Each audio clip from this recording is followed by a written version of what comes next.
Bonjour à toutes et à tous, bienvenue sur le plateau TV de Tibu TV Africa, ici en direct de la 3e édition du sommet de l'éducation par le sport en Afrique. Nous sommes ravis d'accueillir sur ce plateau Monsieur Eric Falt, directeur du bureau régional de l'UNESCO pour le Maghreb. Bonjour. Bonjour. Alors l'UNESCO est partenaire de cette 3e édition, vous accompagnez la plupart des initiatives de Tibu Africa. Aujourd'hui, comment s'est construit ce partenariat avec Tibu Africa ? Tout d'abord, je voudrais féliciter Tibu Africa. Tibu s'est positionné en leader sur un marché qui est un marché entre guillemets qui est très particulier et qui est celui du soutien du sport et des valeurs qui sont liées au sport. Je sais que depuis déjà un certain nombre d'années, beaucoup a déjà été fait et l'UNESCO s'est naturellement associé avec Tibu Africa pour cette activité et pour beaucoup d'autres aussi, puisque vous le savez sans doute, notre agenda commun ne cesse de se développer. Alors vous avez, je vais reprendre une phrase Oui. qui va parler à beaucoup de monde, que vous avez citée en plénière d'ouverture de ce sommet. Le sport parle aux jeunes d'une langue qu'ils comprennent.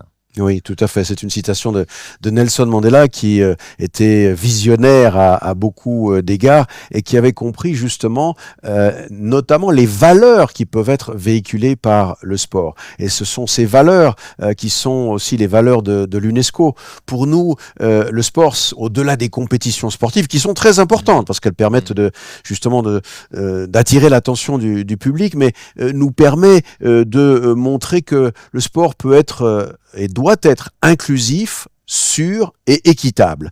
Ces trois mots sont importants puisque on voit bien que par le sport, par exemple, on peut intégrer ou favoriser la pratique sportive pour les personnes en situation de handicap. C'est un des dossiers sur lesquels l'UNESCO travaille beaucoup et Tibu aussi. Nous travaillons aussi beaucoup, notamment pour permettre aux femmes la pratique sportive. Ça, c'est quelque chose qui est important. Alors, on peut se féliciter que justement au Maroc, il y ait des compétitions qui mettront en contact les hommes, mais aussi les femmes. Et là, je crois que cela permet de combattre les mentalités qui existent à travers le monde concernant la pratique sportive. Rappelez-vous, peut-être même vous-même, il y a quelques années, vous auriez peut-être souri en entendant parler du football au féminin.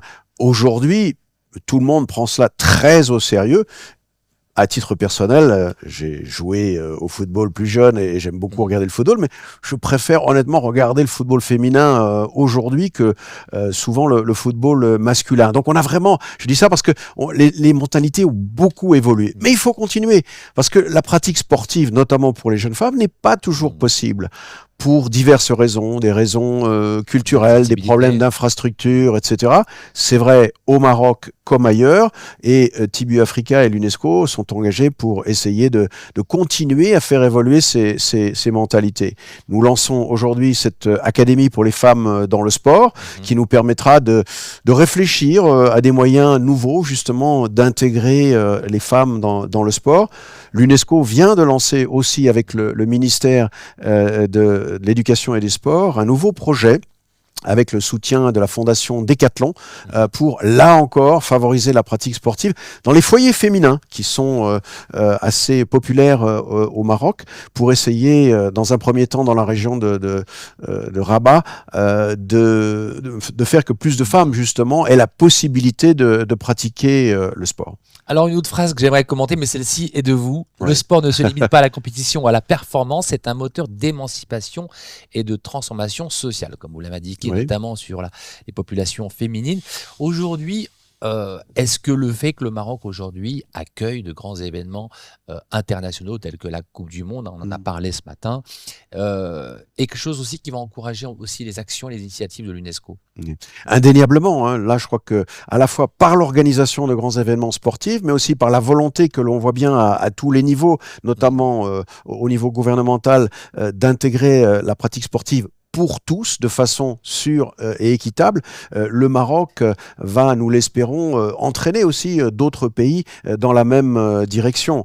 En ce qui concerne les événements sportifs, c'est évident. Et tout ce que fait le Maroc depuis déjà un nombre d'années important est prodigieux. Là encore, qui aurait pu imaginer il y a quelques années tous ces événements avoir lieu au Maroc? Eh bien, c'est le cas, c'est une réalité.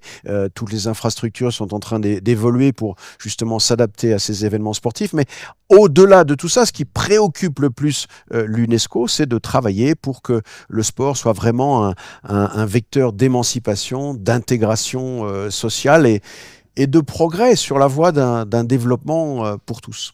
Alors sur ce sommet, on n'a pas moins de 5000 participants attendus, plus de 100 experts internationaux et de nombreuses initiatives venues du continent. Aujourd'hui, Oui. pensez-vous que le Maroc aujourd'hui est un levier d'inspiration, est un moteur d'inspiration pour d'autres pays sur les initiatives qui ont été menées ici? Oui. Oui, comme je viens de vous le dire, nous espérons que nous pourrons organiser avec le Maroc, grâce au Maroc, d'autres événements tels que celui-ci. Il y a au moins une quinzaine de pays qui participent et j'espère que pour le prochain sommet, il y en aura peut-être, allez, disons le double, parce que il nous faut véritablement continuer à partager ces valeurs avec les autres pays dans le monde entier. C'est le rôle de l'UNESCO, mais plus particulièrement en Afrique. Monsieur Fall, pour finir, quel message souhaiteriez-vous adresser à cette occasion du sommet à l'ensemble des acteurs, qu'ils soient associatifs, privés ou institutionnels? On voit bien, je crois que le sport a acquis depuis 2 ou 3 siècles une importance, une visibilité dans nos sociétés qui est sans pareil. Cela n'existait pas autrefois. Mais il y a aussi plus récemment des développements qui sont un petit peu inquiétants et donc qui montrent qu'il ne faut pas baisser les bras. La Covid-19 a brutalement arrêté la pratique sportive dans beaucoup de pays. On sait aussi que chez les plus jeunes, il y a des tentations parfois de passer plus de temps sur le téléphone, l'ordinateur que sur les terrains de sport. Et ça, c'est quelque chose auquel il faut être très attentif. Donc, que vous soyez parents pour vos enfants, que vous soyez les jeunes, réfléchissez aussi à l'impact potentiellement négatif de cette baisse de régime un petit peu au cours des 3 dernières années en ce qui concerne le sport, parce que le sport a une influence bénéfique sur la santé physique, la santé mentale, et l'oublier serait à nos dépens. Alors pour finir, on va parler un peu de sport. Oui. Quelle est votre équipe préférée? Oh, alors là, en tant que fonctionnaire international, j'ai pas le droit d'avoir une équipe préférée. J'ai des préférences, Au Maroc? évidemment. C'est une équipe que vous suivez, marocaine? Je suis le football, évidemment, comme tout le monde au Maroc et ailleurs. Je dois vous dire aussi, pour parler d'un autre sport qui n'est pas très populaire au Maroc, que ces dernières années, je regarde, je pratique pas, mais je regarde beaucoup le rugby. Parce que quand on parle de valeurs, je pense que c'est un des sports les plus beaux, qui rassemble, qui crée un dépassement de soi au sein d'individus très différents, qui a des valeurs réelles qui peuvent être montrées en exemple à beaucoup. Ben, très bien, vous avez donné justement des idées d'inspiration à nos jeunes. Le rugby, peut-être un nouveau sport ici à découvrir au Maroc. En tout cas, merci.